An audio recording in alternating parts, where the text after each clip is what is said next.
विनम्रता है, अहंकार नहीं है।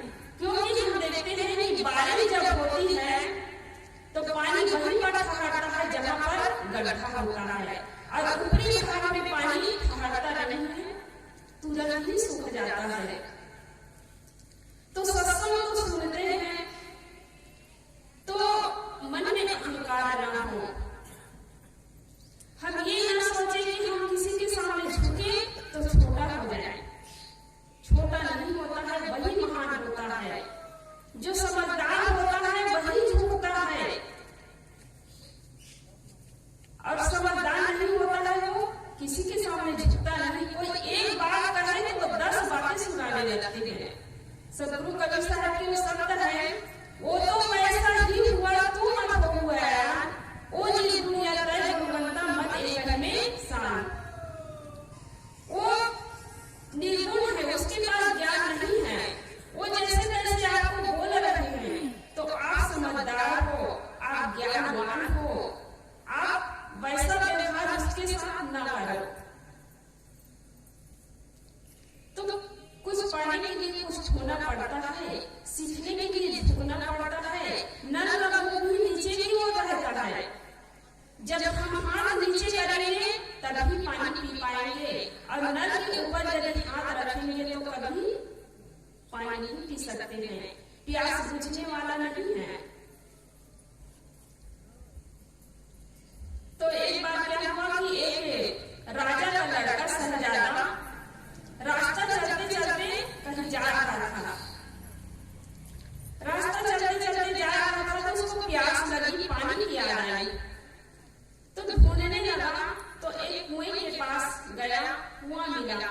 आजकल तो कुआं देखने को मिलता भी नहीं है, लेकिन पहले जमाने में बहुत घर घर कुआं भी होता था, जगह जगह। तो कुएं के पास पहुंचा। कुएं के पास रस्सी बाल्टी रखी हुई थी। प्यास लगी थी जोरों से। पानी निकालने के लिए जैसे ही झुकता है वह राजा का लड़का शहजादा, इतने में उसको याद आती है कि अरे मैं राजा का लड़का शहजादा हूँ, कैसे पानी निकाल कर पी सकता हूँ।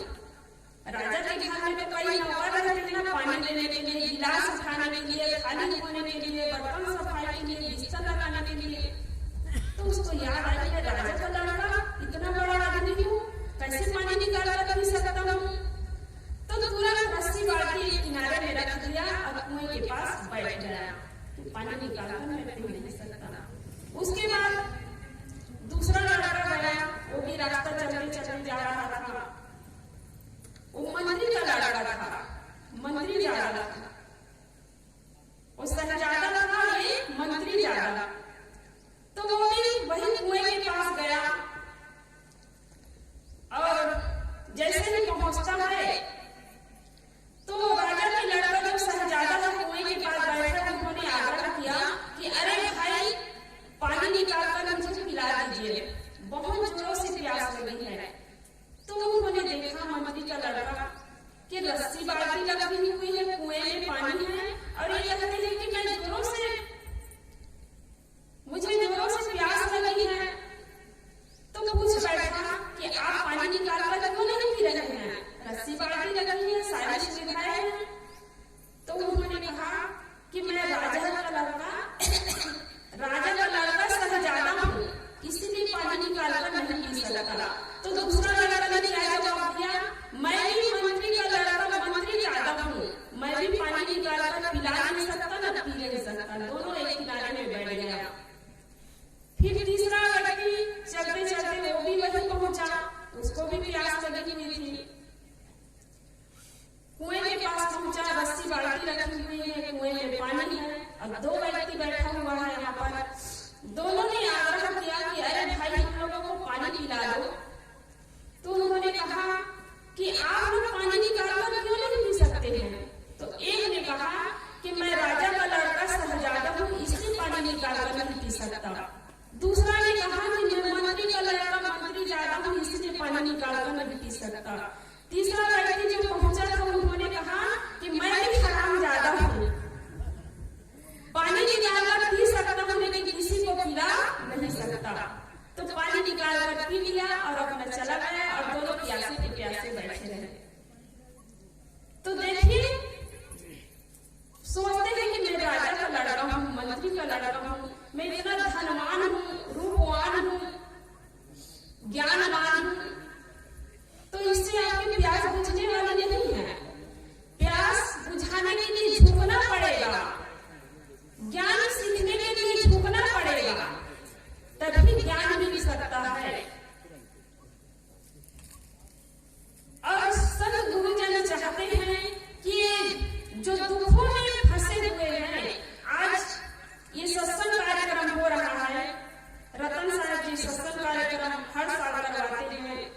पंडित साहब जी की याद में। तो सत्संग कार्यक्रम करवाते हैं संत गुरुजन कि हमारे गांव में सुधार हो, माता बहनों का भाइयों का सुधार हो, अच्छी राहों पर चले, उनका भी जीवन अच्छा बने। इसी भाव से यह सत्संग कार्यक्रम करवाते हैं। और हर गुरुजन चाहते हैं, हर महापुरुष चाहते हैं कि हर इंसान दुखों के गड्ढे से निकले। महापुरुष दुखों के गड्ढे में फंसे हुए को निकालना चाहते हैं, उबारना चाहते हैं, और दुखों में फंसे हुए को देख करके दुखी होता है। गुरुजनों के आप कोई रिश्तेदार नहीं है। देखिए, आप जितने यहाँ पर बैठे हुए हैं, अन्य भक्तजन हैं, कोई किसी संत के आप रिश्तेदार नहीं है। लेकिन रिश्तेदार क्या होता है? एक दिखावा, एक कुछ दिनों के बाद में छूट जाता है। आपके यहाँ शादी होती है, छठी कार्यक्रम होता है, कुछ कार्यक्रम होता है, तो आप सोचते हैं कि रिश्ता बहुत लंबा हो गया, परिवार बहुत ज्यादा बढ़ गया, तो छोड़ दिया जाता है। छोड़ दिया जाता है ना, सब लोग जानते हैं कि तोड़ देते हैं रिश्ता। लेकिन जहाँ गुरुजनों के प्रति श्रद्धा हो, गुरुजनों के प्रति आपके मन में भाव हो, तो आप क्या कहते हैं? साहब जी, हमारे घर में गुरुजन आते हैं, 3 पीढ़ी से 4 पीढ़ी से हम गुरुजनों को मानते आ रहे हैं, तो ये रिश्ता असली रिश्ता है। और जो परिवार आप समझते हैं, जिसको अपना समझते हैं, वो अपना नहीं होता है, वो असली रिश्ता नहीं है। संत सगा, गुरु सगा और सगा निर्धाम, कहीं कभी ये जीव के 3 था विश्राम। तो गुरुजनों के भक्त जो है संत के सगा है, और संत जो है भक्त के सगा है। परिवार से मतलब नहीं रखते हैं गुरुजन।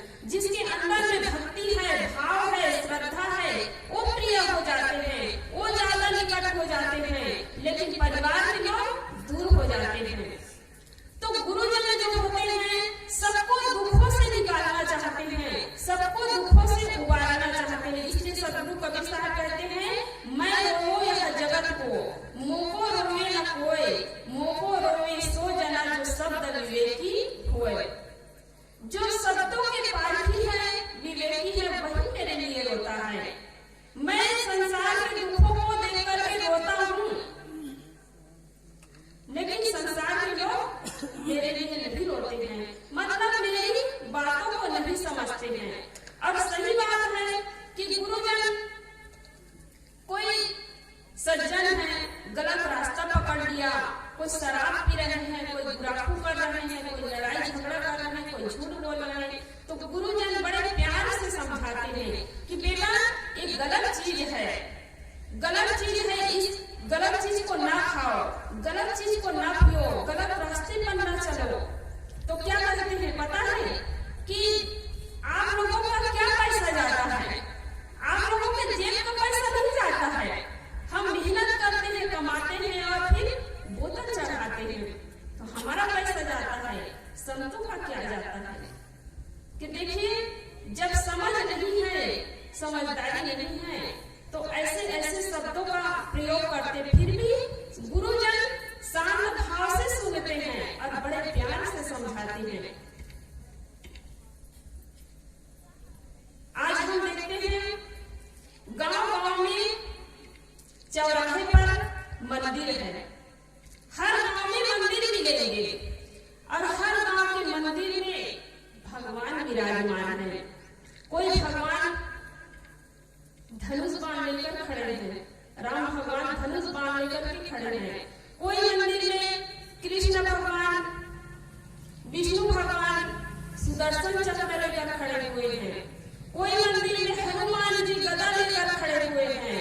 कोई मंदिर में शंकर भगवान त्रिशूल लेकर खड़े हुए हैं।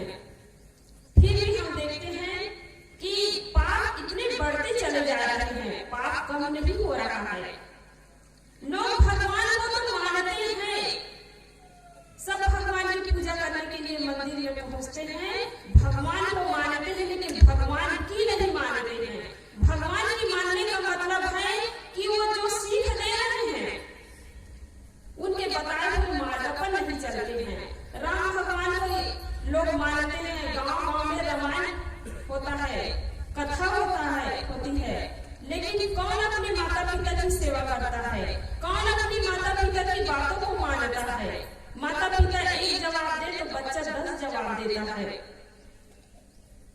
तो भगवान को मानते हैं, भगवान की नहीं मानते हैं, इसलिए हमारा दुख कम नहीं होता है, पाप बढ़ता चला जा रहा है। मंदिर में जाता है भगवान की पूजा करने के लिए, लेकिन क्या करते हैं कि बाहर की दौलत मांगते हैं, भिखारी बनकर जाते हैं, बाहर की दौलत मांगते हैं। किसी के पास धन नहीं है तो धन मांगते हैं, पुत्र नहीं है तो पुत्र मांगते हैं, अन्य जो छूटने वाली चीज है उसकी मांग करते हैं। तो इससे शांति नहीं मिलने वाली है। जो भीतर की दौलत होती है उससे शांति मिलने वाली है।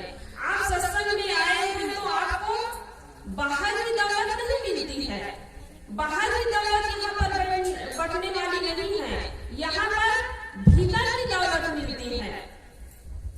महान पुरुषों के पास भीतर की दौलत थी। रावण, कंस, मंथरा, दुर्योधन